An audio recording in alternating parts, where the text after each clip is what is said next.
Bismillahirrahmanirrahim. Assalamualaikum warahmatullahi wabarakatuh dan salam sejahtera. Apa khabar semua? Saya doakan semoga saudara dan saudari sihat walafiat.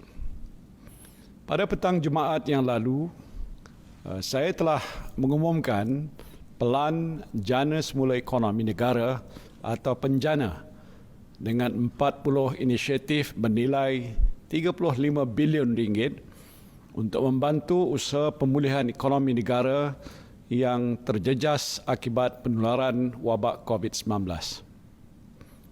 Pada petang ini, saya pula akan mengumumkan beberapa langkah yang akan diambil oleh kerajaan untuk memasuki fasa pemulihan COVID-19. Fasa pemulihan ini adalah sebahagian daripada exit strategi ataupun strategi keluar daripada Perintah Kawalan Pergerakan yang mula dilaksanakan pada 18 Mac 2020 diikuti dengan Perintah Kawalan Pergerakan Bersyarat sejak 4 Mei 2020. Alhamdulillah, sejak PKP dan PKPB dilaksanakan, kadar jangkitan COVID-19 di negara kita menunjukkan tren yang semakin menurun. Statistik Kementerian Kesihatan pula memperlihatkan kadar jangkitan dalam kalangan rakyat tempatan semakin rendah dan terkawal. Kebanyakan kes yang dicatatkan sejak kebelakangan ini adalah kes import dan kes-kes yang melibatkan pendatang asing tanpa izin di depo-depo tahanan imigresen. Kita bersyukur kerana tindakan pantas para petugas barisan hadapan telah berjaya membendung penurunan COVID-19 dalam kalangan tahanan di depo imigresen dan keadaan pada masa ini adalah terkawal. Pada masa yang sama, kapasiti perubatan dan kesihatan awam negara kita juga berada pada tahap yang lebih baik dan meyakinkan. Dan ini menunjukkan Malaysia telah berjaya membendung penurunan COVID-19 dengan berkesan dan kini memasuki pula fasa pemulihan. Saya nak mengucapkan syabas kepada para petugas barisan hadapan dan anda semua yang telah menyumbang kepada kerajaan untuk membendung wabak COVID-19. Kejayaan ini adalah kejayaan anda semua. Anda telah memberikan kerjasama yang baik kepada pihak berkuasa dengan mematuhi semua SOP yang ditetapkan sepanjang PKP dan PKPB dilaksanakan. Oleh itu, pada petang ini saya nak mengumumkan satu berita yang agak melegakan kepada anda semua. PKPB yang akan berakhir pada 9 Jun 2020 akan digantikan dengan Perintah Kawalan Pergerakan Pemulihan atau PKPP yang akan bermula pada 10 Jun 2020 hinggalah 31 Ogos 2020. Dalam tempoh PKPP ini, lebih banyak kelonggaran diberikan kepada saudara-saudari untuk menjalani aktiviti kehidupan seharian di samping mematuhi SOP secara berterusan. Mulai 10 Jun 2020, perjalanan rentas negeri akan dibenarkan kecuali di kawasan yang diisytiharkan Perintah Kawalan Pergerakan Diperketatkan atau PKPD. Jadi bagi mereka yang ingin menziarahi ibu bapa yang tinggal berjauhan di negeri lain, bolehlah berbuat demikian. Alhamdulillah. Cuma nasihat saya, sentiasalah jaga kebersihan diri. Pakai pelitup muka apabila berada di tempat awam dan elakkan tempat yang sesak semasa pulang ke kampung. Ingat, jika ibu bapa anda adalah warga emas, mereka berada dalam kategori orang yang mudah terdedah kepada jangkitan. Jadi walaupun kita seronok dapat menziarahi mereka, tanggungjawab utama kita ialah untuk melindungi mereka daripada terkena jangkitan. Dalam tempoh PKPP ini juga, hampir semua aktiviti sosial, pendidikan, keagamaan, perniagaan, sektor ekonomi dan sebagainya akan beroperasi semula secara berperingkat-peringkat dengan pematuhan sepenuhnya kepada SOP. Seperti mana yang telah diumumkan oleh Yang Berhormat Menteri Kanan Pertahanan, perkhidmatan gunting rambut dan salon akan dibenarkan. Pasar terbuka, pasar pagi, pasar malam, pasar tamu, bazaria, medan selera, pusat penjaja, food truck dan gerai makan juga akan dibenarkan. Selain itu, aktiviti komersial yang melibatkan urus niaga jualan dan pemasaran bukan dalam premis perniagaan juga dibenarkan. Termasuk dalam senarai yang dibenarkan juga ialah lawatan ke muzium, indoor basking, dobi layan diri, aktiviti perikanan rekreasi termasuk kolam pancing komersial dan penggambaran filem. Mesyuarat dan bengkel juga dibenarkan dengan syarat mematuhi sepenuhnya protokol kesihatan dan mengoptimumkan ruang. Dalam kategori sukan, beberapa jenis sukan dan rekreasi akan dibuka semula dengan pematuhan kepada SOP.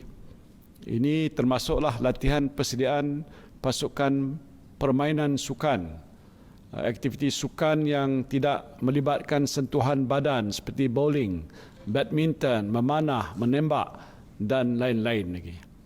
Aktiviti berkumpulan di luar seperti kayuhan basikal dan konvoi motosikal juga dibenarkan. Yang masih tidak dibenarkan ialah pertandingan sukan atau permainan yang melibatkan perhimpunan penyokong atau penonton yang ramai seperti di stadium, sukan renang dan kolam renang awam dan sukan bersentuhan seperti rugby, gusti, tinju, bola sepak, bola keranjang dan hoki. Selaras dengan fasa penyediaan semula ekonomi negara dan tiada lagi sekatan rentas negeri, aktiviti pelancongan domestik akan dibenarkan. Jadi saudara-saudara bolehlah membawa keluarga untuk melancong di dalam negeri dengan mengamalkan kebiasaan baru ataupun new normal setelah hampir 3 bulan tidak ke mana-mana. Bagi yang berhasrat untuk melancong ke luar negara, tunggu dulu. Kerana sempadan negara kita masih ditutup.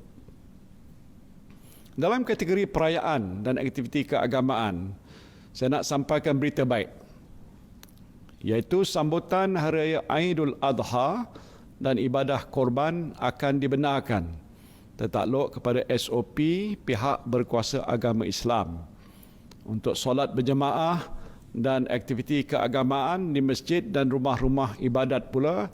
Kelonggaran untuk membenarkan lebih ramai jemaah hadir mengikut ruang keluasan masjid atau rumah ibadat sedang diperhalusi oleh kerajaan dan akan diumumkan sedikit masa lagi. Bagi ibu bapa yang ada anak yang bersekolah, pastinya saudara-saudari tertanya-tanya bila sekolah akan dibuka. Untuk makluman saudara-saudari, sekolah akan dibuka secara berperingkat dalam tempoh PKPP ini setelah mendapat nasihat daripada Kementerian Kesihatan. Kementerian Pendidikan akan membuat pengumuman terperinci mengenainya sedikit masa lagi. Dalam tempoh pemulihan untuk menuju normalisasi ini, beberapa aktiviti dan sektor dalam senarai negatif semasa PKPB akan dilonggarkan atau dibuka berdasarkan SOP yang ditetapkan. Umpamanya, waktu operasi perniagaan akan kembali seperti biasa dengan pelaksanaan kebiasaan baru yang melibatkan pemilik premis dan pelanggan. Penjarakan sosial, penggunaan pelitup muka di tempat awam dan membasuh tangan menggunakan sabun ataupun hand sanitizer merupakan kebiasaan baru yang mesti kita terus amalkan. Walaupun saya telah mengumumkan banyak kelonggaran ini tidak bermakna tiada lagi apa-apa sekatan yang akan dilaksanakan oleh kerajaan untuk mengawal penularan COVID-19 ini. Beberapa aktiviti ataupun sektor masih dilarang. Ini termasuk pub, kelab malam, pusat hiburan, pusat refleksologi, pusat karaoke, taman tema, perarakan keagamaan dalam jumlah yang ramai, kenduri kendara, rumah terbuka dan aktiviti ataupun apa-apa aktiviti lain yang melibatkan kehadiran orang ramai yang bersesak di suatu tempat sehingga menyukarkan amalan penjarakan sosial dan juga pematuhan kepada SOP.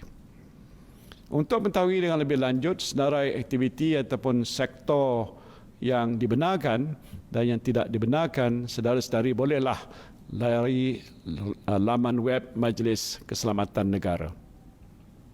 Saudara dan saudari yang saya kasihi sekalian, kerajaan akan melaksanakan PKPP dengan berteraskan 7 strategi. 7 strategi iaitu pengukuhan kesihatan awam, perundangan dan penguatkuasaan, pengukuhan kawalan sempadan, pembukaan sepenuhnya sektor ekonomi, pembudayaan kebiasaan baru, pemerkasaan tanggungjawab komuniti dan perlindungan golongan berisiko. Strategi ini akan dilaksanakan melalui jawatankuasa khas Menteri mengenai pelaksanaan PKPP yang dipengusikan oleh Yang Berhormat Menteri Kanan Pertahanan. Manakala di peringkat kerajaan negeri pula, strategi ini akan dilaksanakan melalui jawatankuasa yang diwujudkan oleh Yang Amat Berhormat Menteri Besar dan Ketua Menteri. Pelaksanaan strategi ini pastinya memerlukan kerjasama dan juga sokongan semua pihak, termasuk jentera kerajaan pusat dan negeri, pihak swasta, pertubuhan bukan kerajaan, serta pemimpin dan juga ketua komuniti. Sejak PKP dilaksanakan hampir 3 bulan yang lalu, kerajaan telah melaksanakan pelbagai strategi dan langkah yang wajar dalam menangani dan juga membendung wabak COVID-19. Banyak kawalan dan sekatan yang dikenakan ke atas saudara dan saudari sekalian. Ini tak bolehlah, ini tak boleh, itu tak boleh, semua tak boleh. Namun saya sedar kerajaan tidak boleh mengawal kehidupan saudara-saudari buat selama-lamanya untuk menghindari jangkitan wabak ini. Saya tahu saudara-saudari juga mahu menjalani kehidupan seperti biasa. Saudara-saudari ingin keluar bekerja, ingin berniaga, beriadah, melancong bersama-sama keluarga dan melakukan aktiviti-aktiviti lain dalam kehidupan seharian. Jadi kini tibalah masanya kerajaan memberikan lebih banyak kelonggaran pada saudara-saudari dengan syarat saudara-saudari mengambil tanggungjawab secara serius untuk mengamalkan kebiasaan baru kehidupan dan mematuhi semua SOP yang ditetapkan oleh kerajaan. Ini bermakna tanggungjawab untuk memastikan wabak COVID-19 kekal terkawal berada di tangan saudara dan saudari sekalian. Saya juga ingin menekankan kepentingan peranan pemimpin masyarakat, termasuk ketua kampung, ketua komuniti, pemimpin NGO dalam membendung penularan wabak ini dengan memastikan semua anggota masyarakat mematuhi SOP yang ditetapkan oleh kerajaan. Tidak kurang pentingnya ialah peranan majikan. Para majikan juga mestilah memastikan semua pekerja mematuhi SOP di tempat kerja. Jika saudara dan saudari semua terus berdisiplin dan beristiqamah, saya percaya Allah, insya-Allah, penularan wabak ini akan kekal terkawal dan kita akan memasuki fasa normalisasi selepas 31 Ogos 2020 sehinggalah vaksin untuk virus COVID-19 ini ditemui. Namun saya ingin mengingatkan, sekiranya berlaku peningkatan mendadak kes positif COVID-19 dalam tempoh ini, kerajaan tidak akan teragak-agak untuk melaksanakan Perintah Kawalan Pergerakan Diperketatkan atau PKPD di kawasan ataupun lokaliti yang berkenaan. Saya harap kita semua sentiasa berdisiplin supaya peningkatan kes COVID-19 ini dapat kita elakkan. Sehubungan dengan pelaksanaan PKPP ini, saya menyeru saudara dan saudari semua untuk pakai aplikasi MySejahtera yang telah dibangunkan oleh kerajaan untuk membolehkan saudara-saudari melaksanakan penilaian kesihatan kendiri.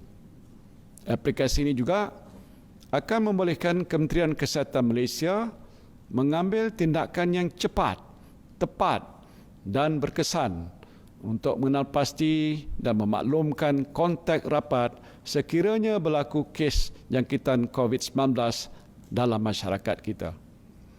Apa yang penting ialah kita semua mestilah bersedia untuk membudayakan kebiasaan baru ini dalam kehidupan kita. Ya, ada kalanya kita merasakan sedikit sukar untuk mengamalkannya, tetapi percayalah, setiap kesukaran itu akan disusuli dengan kesenangan. Seperti mana firman Allah Subhanahu wa taala dalam surah Al-Syarh ayat 4 dan 5, "Fa inna ma'al usri yusra, inna ma'al usri yusra." Yang bermaksud oleh itu, maka tetapkanlah kepercayaanmu bahawa sesungguhnya tiap-tiap kesukaran disertai kemudahan. Sekali lagi ditegaskan bahawa sesungguhnya tiap-tiap kesukaran disertai kemudahan. Akhirnya saya berdoa, semoga kesihatan dan kesejahteraan kita sentiasa terpelihara dan kita semua dapat menjalani kehidupan yang bahagia bersama keluarga dan orang-orang yang tersayang. Wabillahi taufiq wal hidayah. Assalamualaikum warahmatullahi wabarakatuh.